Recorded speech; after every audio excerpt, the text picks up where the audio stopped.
Concept आहे हा concept जर समजला तर तुमचा इनऑर्गॅनिक संपलंच म्हणून समजा. Okay, screening effect or your screening constant तुम्हाला कॅल्क्युलेट करायचं आहे. कसं काय करायचं हे एकदा चेक करा. What is mean by the screening effect? The screening effect is तुमच्याकडे जो काही न्यूक्लियस आहे जरा एकदा चेक करून घ्या. बोर्डवरती तुमचा फोकस राहू द्यात. हा आपला न्यूक्लियस आहे. न्यूक्लियसच्या भोवती ह्या तुमच्या सेल्स आहेत, बरोबर. न्यूक्लियस आता जरा एकदा विचार करून राहा, माझ्या बरोबर राहा. हा जो न्यूक्लियस आहे त्याची जी काही पहिली सेल आहे त्या पहिल्या सेलला आपण काय म्हणतो, दॅट्स युअर के. के नंतर पुढची तुमची एल. एल मध्ये किती इलेक्ट्रॉन्स असणार आहेत आपल्याकडे?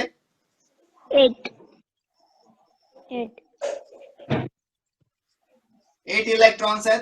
नंतर के एल आणि पुढे एम आहे. त्या एम मध्ये सपोज की त्या के एल तुमची जी काही त्याच्या पुढची सेल आहे त्या पुढच्या सेल मध्ये 1 इलेक्ट्रॉन आहे. आता असा विचार करा काही मिनिटासाठी असा विचार करा की ही तुमची फर्स्ट वन सेल आहे, ही तुमची सेकंड वन सेल आहे, ही तुमची थर्ड वन सेल आहे, के एल एम. आणि ह्या थर्ड वन सेल मध्ये 1 इलेक्ट्रॉन आहे. चला माझ्या बरोबर राहा. खूप इंटरेस्टिंग कन्सेप्ट आहे की तुमच्याकडं जी काही एम सेल आहे त्या एम सेल मध्ये 1 इलेक्ट्रॉन आहे. आणि एक सेकंदासाठी असा विचार करा की हे जे काही आतल्या ज्या सेल्स आहेत त्या आतल्या सेल मध्ये इलेक्ट्रॉनच नाहीयेत. जे आतल्या ज्या सेल्स आहेत त्या आतल्या सेल्स मध्ये तुमच्याकडे इलेक्ट्रॉनच नाहीये. तुम्ही असा विचार करा. मग जर आतल्या सेल मध्ये जर इलेक्ट्रॉनच नसेल तर काय होणार? तुमचा जो काही न्यूक्लियस आहे हा न्यूक्लियसला जरा फोकस करा. न्यूक्लियस म्हणजे त्याच्यावरती कोणता चार्ज असणार? न्यूक्लियस वरती पॉझिटिव्ह चार्ज आहे, बरोबर. आणि तुमचा जो काही इलेक्ट्रॉन आहे त्या इलेक्ट्रॉन वरती निगेटिव्ह चार्ज आहे. मग होणार काय जरा एकदा चेक करा. हा जो काही पॉझिटिव्ह चार्ज आहे ह्या पॉझिटिव्ह चार्जचा आणि तुमच्या इलेक्ट्रॉनचा ह्या दोघांमध्ये काय असणार आहे? अट्रॅक्शन. तुमचा जो काही पॉझिटिव्ह चार्ज आहे आणि तुमचा जो काही इलेक्ट्रॉन आहे त्या दोघांमध्ये काय असणार आहे? अट्रॅक्शनचा. पॉझिटिव्ह आणि निगेटिव्ह चार्ज ह्यांच्यामध्ये जर अट्रॅक्शन असेल तर काय होणार की तुमचा हा जो काही पॉझिटिव्ह चार्ज आहे तो इलेक्ट्रॉन्सला ओढेल. पुन्हा एकदा विचार करा. हा पॉझिटिव्ह चार्ज आहे, इकडे इलेक्ट्रॉन आहे, तो इलेक्ट्रॉनला हा पॉझिटिव्ह चार्ज ओढेल. आणि जर त्या पॉझिटिव्ह चार्जनी जर इलेक्ट्रॉनला जर ओढलं तर ऑब्विसली तुमच्या जी काही ही लेंथ आहे, तुमचं जे काही आउटर मोस्ट सेल आहे त्या आउटर मोस्ट सेलची जी लेंथ आहे त्या ओरिजिनल लेंथ पेक्षा त्याचं लेंथ येणार कमी. आणि ह्याच्यामुळे तुमचं जे काही न्यूक्लियस अट्रॅक्शन आहे त्या न्यूक्लियर अट्रॅक्शन मुळे तुमचे काही सेलचं कॉन्ट्रॅक्शन आहे ते कॉन्ट्रॅक्शन वाढणार. पुढचा कन्सेप्ट इथे बघा. बोर्डवरती फोकस करा की हा तुमचा न्यूक्लियस म्हणजे तुमचा पॉझिटिव्ह चार्ज, बरोबर ना. तिथे ह्या पॉझिटिव्ह चार्जच्या नंतर की तुमच्याकडे ही पहिली सेल आहे, के सेल आहे, त्यानंतर एल सेल आहे आणि त्यानंतर इथे एम सेल आहे. ह्या न्यूक्लियसचं ह्या जो काही आउटर मोस्ट इलेक्ट्रॉन आहे त्या आउटर मोस्ट इलेक्ट्रॉन वरती तुमच्या न्यूक्लियसचं काहीतरी अट्रॅक्शन आहे. तुमचा न्यूक्लियस जो पॉझिटिव्ह चार्जचा न्यूक्लियस आहे त्या इलेक्ट्रॉनला ओढतोय. त्याने जर त्या इलेक्ट्रॉनला जर ओढलं तर काय होणार आहे? तुमच्या जे काही सेलचं अट्रॅक्शन आहे ती सेल तुमची कुठे ना कुठे ती सेल कमी होत चालणार आहे. तुमच्या जे काही आउटर मोस्ट सेलचं जे काही डिस्टन्स आहे ते डिस्टन्स कमी होणार. पण प्रॉब्लेम असा येतो जे काही इनर सेलचे जे इलेक्ट्रॉन्स आहेत, हे पहा इथं आमच्याकडे इनर सेल आहे, त्या इनर सेलचे इलेक्ट्रॉन हा जो काही पॉझिटिव्ह चार्ज आहे ह्या पॉझिटिव्ह चार्जला इथपर्यंत जाऊच देत नाहीत. आणि त्यामुळे काय होतं की तुमच्याकडं हा जो काही एक्सपिरियन्स आहे ज्या आउटर मोस्ट सेलला जो काही एक्सपिरियन्स करायला पाहिजे त्या इलेक्ट्रॉनचा तो तेवढा एक्सपिरियन्स तो आउटर मोस्ट सेलचा इलेक्ट्रॉन करू शकत नाही. आणि त्यामुळे तुमचं जे सेल आहे त्या सेलचं कॉन्ट्रॅक्शन होण्याच्या ऐवजी सेलचं होतं एक्सपान्शन. आणि ह्यालाच म्हणायचं स्क्रीनिंग इफेक्ट. किती लोकांना स्क्रीनिंग इफेक्ट समजला? जर समजला असेल तर से यस. जर तुम्हाला समजलं असेल तर से यस की तुमच्याकडे जो काही न्यूक्लियस आहे त्या न्यूक्लियसच्या भोवती तुमच्याकडे सेल आहेत, त्या सेलमध्ये आहेत इलेक्ट्रॉन. आणि त्या इलेक्ट्रॉन मुळे काय होतंय? तुमच्या न्यूक्लियसमध्ये पॉझिटिव्ह चार्ज आहे, तुमच्या सेलमध्ये निगेटिव्ह चार्ज आहे, इलेक्ट्रॉन्स आहेत. ते इलेक्ट्रॉन्स काय करतात की तुमचा जो काही आउटर मोस्ट इलेक्ट्रॉन आहे त्याला आणखीन बाहेर ढकलतात. परत एकदा बघा. जे काही इनर सेलचे इलेक्ट्रॉन आहेत ते आउटर सेलच्या इलेक्ट्रॉन्सला आणखीन जास्त बाहेर ढकलतात. त्यामुळे तुमचा जो काही न्यूक्लियस आहे, तुमचा जो न्यूक्लियस आहे तो न्यूक्लियस हा आउटर मोस्ट सेल वरती त्याचं जे काही असणारं जे अट्रॅक्शन आहे ते कमी होणार का जास्त होणार? कमी होणार. आणि जर कमी जर झालं तर तुमची जी काही सेल तुमचं जे काही अटॉमिकची साईज आहे, atomic size, what about your atomic size? increases. That's it. आणि हा जो काही इफेक्ट आहे ह्याच इफेक्टला म्हणतात इफेक्टिव्ह न्यूक्लिअर चार्ज और ऍक्च्युअली ह्याला म्हणतात तुमचा स्क्रीनिंग इफेक्ट और it's called as your screening constant. The screening constant is denoted by the sigma. आणि ह्याच्यावरती असे ढिगाणी प्रश्न पडतात ढिगाणी प्रत्येक एक्झामला. ओके हा जो काही स्क्रीनिंग कॉन्स्टंट आहे तो स्क्रीनिंग कॉन्स्टंट पुन्हा एकदा समजून घ्या. What is mean by the screening constant? We having the nucleus, this nucleus and outermost cell electron, the cell electron, one electron or more than one electron, they'll experience this nuclear charge. तो nucleus आहे, nucleus मध्ये positive charge आहे आणि तो positive charge आणि तो electron जो आहे त्या दोघांमध्ये काहीतरी एक अट्रॅक्शन आहे. न्यूक्लियस आणि तो जो काही इलेक्ट्रॉन आहे ह्या दोघांमध्ये काहीतरी अट्रॅक्शन आहे आणि त्यामुळे ते जे काही सेल आहे ते सेल कुठेतरी कॉन्ट्रॅक्ट होते. सेलची जी लेंथ आहे ती ॲटॉमिक लेंथ आहे ती ॲटॉमिक लेंथ कुठेतरी कमी होते. पण त्या सेलच्या आउटरमोस्ट सेलच्या आतमध्ये पण काही सेल्स आहेत. आउटरमोस्ट सेलच्या आतमध्ये पण काही सेल आहेत आणि त्या सेल मध्ये आहेत इलेक्ट्रॉन. ते आतमधले इलेक्ट्रॉन काय करतात? त्या बाहेरच्या सेलच्या इलेक्ट्रॉनला आणखीन जास्त बाहेर ढकलतात आणि जर आणखीन जास्त जर बाहेर जर ढकललं तर तुमचा जो काही न्यूक्लियसचा जो काही चार्ज आहे, न्यूक्लियस वरती जो काही पॉझिटिव्ह चार्ज आहे, can this last one electron can experience that charge. जो ओरिजिनल जो काही चार्ज जो एक्सपिरियन्स करायला पाहिजे त्याचा जो काही इफेक्ट आहे तो काही जो काही पॉझिटिव्ह इफेक्ट आहे तो जो एक्सपिरियन्स करायला पाहिजे का तो तेवढा चार्ज तेवढा तो इफेक्ट एक्सपिरियन्स करेल? नाही करणार. आणि जो नाही करणार तो जो काही इफेक्ट आहे तो जे काही त्याच्यामध्ये काही जे काही शिल्डिंग आलं तुमच्या जे काही पॉझिटिव्ह चार्जला जे अट्रॅक्शन जे असेल, जरा एकदा व्यवस्थित बघून घ्या. हा जो काही पॉझिटिव्ह चार्ज आहे आणि तुमचा निगेटिव्ह चार्ज आहे ह्या दोघांमध्ये जे काही अट्रॅक्शन जे आहे त्या अट्रॅक्शनला जे काही शिल्डिंग तयार झालं, जे काही शिल्डिंग आहे त्या शिल्डिंगलाच म्हणायचं आपल्याला screening effect or your shielding effect. This called as your screening constant. किती लोकांना समजला? Say yes, give thumbs up. I want this. मला किती लोकांना समजलं?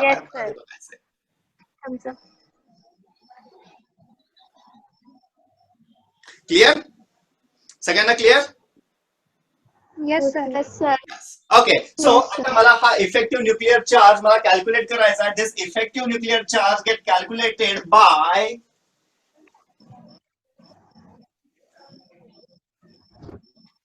sigma is equal to how can I calculate this sigma मला कॅल्क्युलेट करायचा आहे. कसं करू? चला मी तुम्हाला एक एक्झाम्पल देतो. माझ्याकडे आहे सोडियम. जरा एकदा चेक करा. सोडियम मध्ये आधी सोपा घेऊया लिथियम घेऊया आधी. ओके लिथियम माझ्याकडे किती इलेक्ट्रॉन्स लिथियम मध्ये? 3 इलेक्ट्रॉन्स. 3 इलेक्ट्रॉन्स जर असतील तर ह्याचं इलेक्ट्रॉनिक कॉन्फिगरेशन मला लिहायचं आहे. इलेक्ट्रॉनिक कॉन्फिगरेशन लिहूया 1s2 ठीक आहे.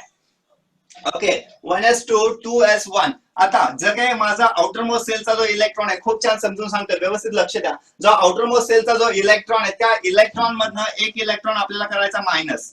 परत एकदा बघा, ज्या आउटरमोस्ट सेल मध्ये जेवढे काही इलेक्ट्रॉन्स आहेत त्या इलेक्ट्रॉन मधनं एक इलेक्ट्रॉन करायचा मायनस, म्हणजे number of electron in your outermost cell -1 electron and that will be multiplied by 0.35. पुन्हा एकदा व्यवस्थित ऐका.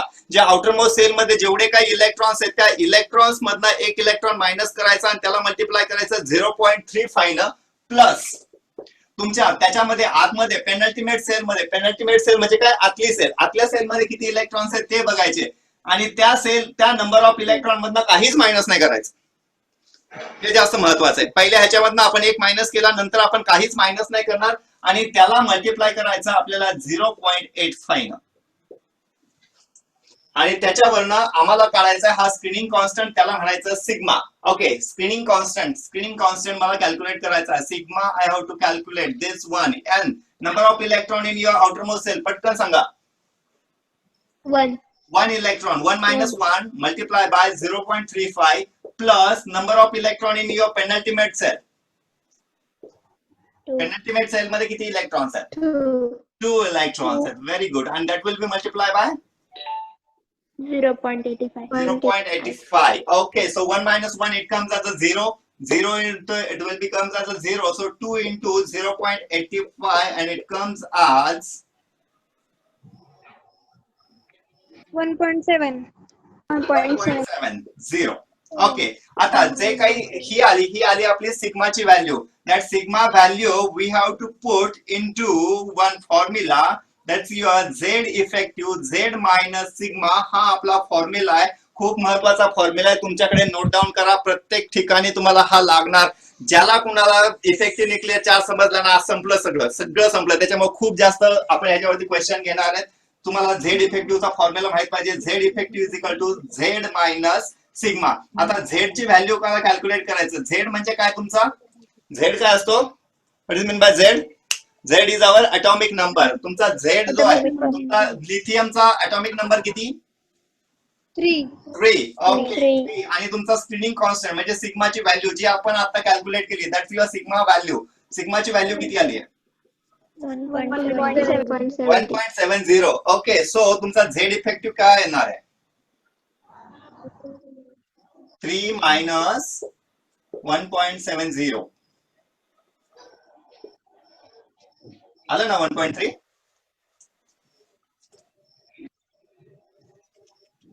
ओके. Check for sodium.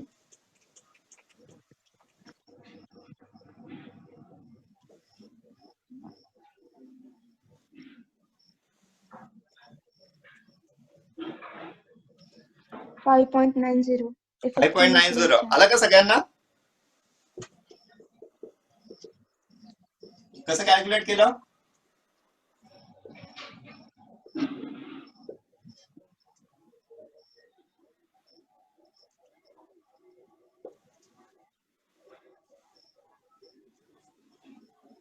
जे काही तुमचे पेनल्टीमेट सेलचे जे इलेक्ट्रॉन्स आहेत, काय केलं त्याच्यातनं? ते सांग मला पटपट. चल. सर लास्ट इलेक्ट्रॉन -1 0 येईल ओके. तिथे. 1 - 1 0 multiply by 0.35. 0.35. Okay. Plus 8 into 8 into हे तुमचे सेकंड सेल, हे सगळे एकत्र कन्सिडर करायच्या. 8 into 0.85. ह्याच्यातनं काही मायनस करायचं का? नाही करायचं, कारण ते आतले 0.85. ओके. प्लस नाही ना. 2 इंटू, आता काय करायचं ते एकदा बघून घ्या. की जी काय आतली जी सेल आहे, आतली सेल, आतापर्यंत आपण कुठपर्यंत आलो?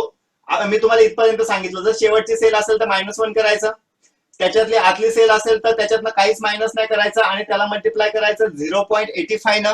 पण त्याच्या पण आतमध्ये जर सेल असतील तर तुमचे इलेक्ट्रॉन्स आहेत, त्या इलेक्ट्रॉन्सला काहीच करायचं नाही, इलेक्ट्रॉन्स तसेच ठेवायचे आणि त्याला मल्टिप्लाय करायचं 1 न. म्हणजे त्याच्या आतमध्ये किती पण सेल असू देत, त्यांचा जास्त तेवढा इम्पॅक्ट होत नाही. पण तेवढे जे काही इलेक्ट्रॉन्स असतील त्याचा थोडाफार जो काही ते जे काही न्यूक्लियस आहे, त्या न्यूक्लियसचा इम्पॅक्ट असतो. त्यामुळे तो तसंच ठेवायचा आणि मल्टिप्लाय बाय 1 करायचा. पुन्हा एकदा समजून सांगतो, व्यवस्थित आहे का? शेवटची जर सेल असेल तर त्यातनं काय करायचं? शेवटची सेल असेल तर -1 करायचं, मल्टिप्लाय करायचं 0.35. 0.35 न. जर तुमच्याकडे जर त्याच्या आतमध्ये सेल असेल तर किती इलेक्ट्रॉन मायनस करू? मायनस नाही करायचे. मायनस नाही करायचं, पण तुम्हाला मल्टिप्लाय करायचं. किती ना मल्टिप्लाय करायचं? 0.85. 0.85 न मल्टिप्लाय करायचं. त्याच्या आतमध्ये पण सेल असतील तर काय करायचं? त्या इलेक्ट्रॉन्सला 1 ने मल्टिप्लाय करायचं. 1 ने मल्टिप्लाय करायचं. जेवढे काही इलेक्ट्रॉन्स असतील, जेवढे काही सेलचे इलेक्ट्रॉन असतील, सगळेचे सगळे कन्सिडर करायचं, फक्त त्याला मल्टिप्लाय करायचं 1 न.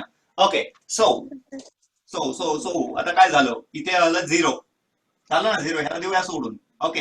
सो 8 इंटू 0.85 प्लस 2 किती आले? हे 6.80 6.80 प्लस 2 म्हणजे हे किती येत आहे? 8.80. 8.80. ठीक आहे. आधी तुमच्याकडे झेड इफेक्टिव्ह मला कॅल्क्युलेट करायचं. Z effective, what is mean by the Z effective? Z effective is Z minus sigma, आणि आपण इथे कॅल्क्युलेट केलाय तो आहे तुमचा सिग्मा स्पीडिंग कॉन्स्टंट. याला विसरू नका, खूप ठिकाणी मला लागणार आहे हा स्पीडिंग कॉन्स्टंट. सो आता माझ्याकडे आहे झेड इफेक्टिव्ह, त्याच्यासाठी मला लागतोय अटॉमिक नंबर आहे 11, आणि तुमचा झेड इफेक्टिव्ह सिग्मा जो कॅल्क्युलेट करायचा आहे 8.80. किती आलं?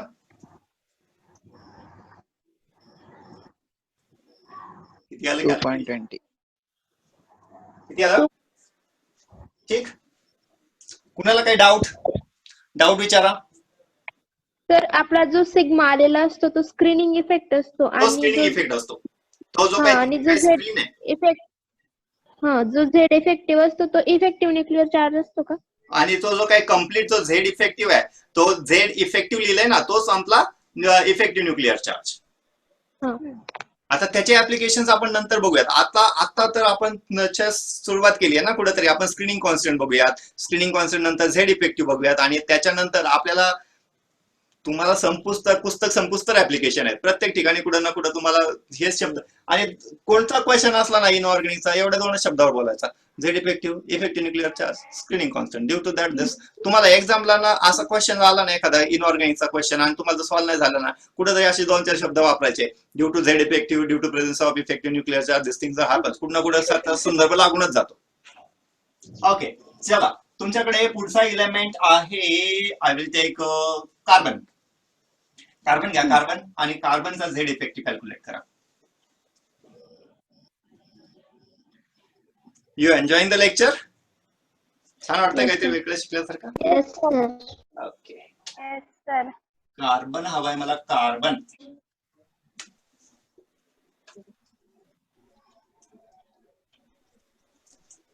टू 4. ठीक आहे, काय करूयात? 4 - 1 मल्टिप्लाय बाय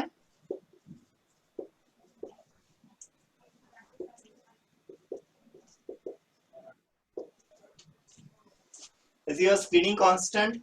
स्क्रीनिंग कॉन्स्टंटची व्हॅल्यू एकदा चेक करून घ्या किती आली. 3 multiply by 0.35 plus 2 multiply by 0.85.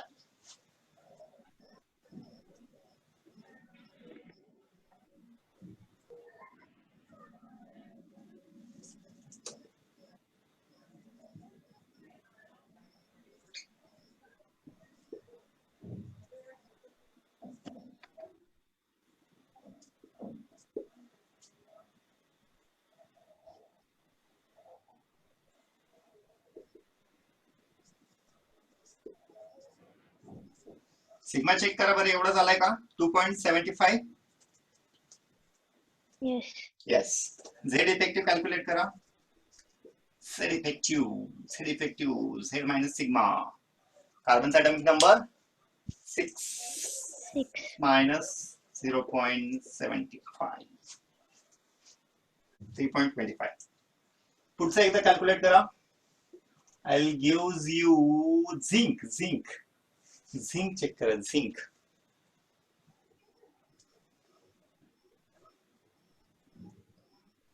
पटपट करा. Just we having 4 minutes. 4 minutes मध्ये जेवढे एक्झाम्पल होतील तेवढे आपण एक्झाम्पल करूया.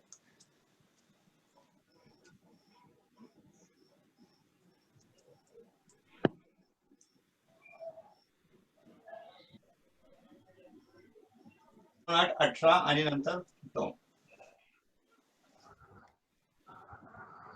इथे पहिल्या सेल मध्ये किती झाले आपल्याकडे? 2 झाले. दुसऱ्या सेल मध्ये किती झाले आपल्याकडे? 8 झाले. आणि तिसऱ्या सेल मध्ये किती झाले आपल्याकडे? 18. आणि चौथ्या सेल मध्ये 2. आता करा.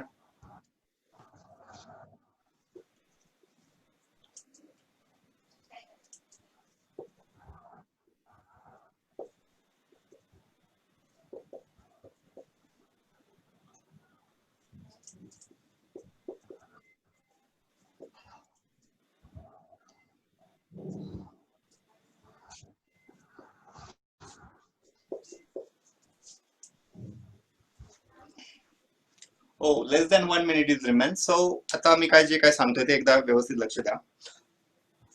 मला हवा आहे screening effective nuclear charge. I hope तुम्हाला सगळ्यांना तो इफेक्टिव्ह न्यूक्लिअर चार्ज हे समजलं असेल. Effective nuclear charge, very nice.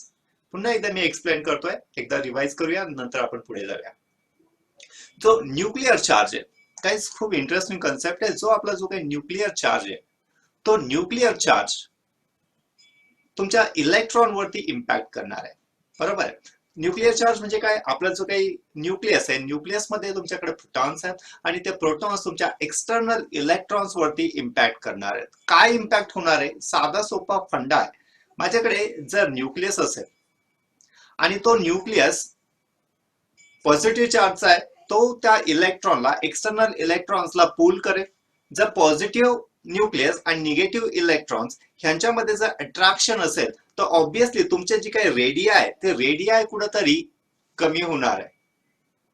पण ह्याच्यामध्ये एक नवीन फॅक्टर इंट्रोड्यूस झाला आणि तो आहे तुमचा स्क्रीनिंग इफेक्ट. स्क्रीनिंग इफेक्ट जेव्हा आम्ही लर्न करायला सुरुवात केली, स्क्रीनिंग इफेक्ट आम्हाला असं सांगितलं गेलं, screening effect is a one of the type of screen between of your nucleus and your outer shell electron. आमच्याकडे न्यूक्लियस आहे, जरा एकदा बघून घ्या. हा आमचा न्यूक्लियस आणि न्यूक्लियसच्या भोवती ह्या सेल्स मध्ये कुठेतरी आउटर मोस्ट सेल मध्ये माझ्याकडे एक इलेक्ट्रॉन आहे. आउटर मोस्ट सेल मध्ये कुठेतरी तो इलेक्ट्रॉन आहे. त्या इलेक्ट्रॉन वरती ह्या न्यूक्लियसचं आहे अट्रॅक्शन. ह्या न्यूक्लियसला त्या इलेक्ट्रॉनला ओढायचंय. का ओढायचंय? कारण न्यूक्लियस मध्ये पॉझिटिव्ह चार्ज आहे, इलेक्ट्रॉन वरती निगेटिव्ह चार्ज आहे. तो पॉझिटिव्ह चार्ज आणि निगेटिव्ह चार्ज ह्या दोघांमध्ये आहे अट्रॅक्शन.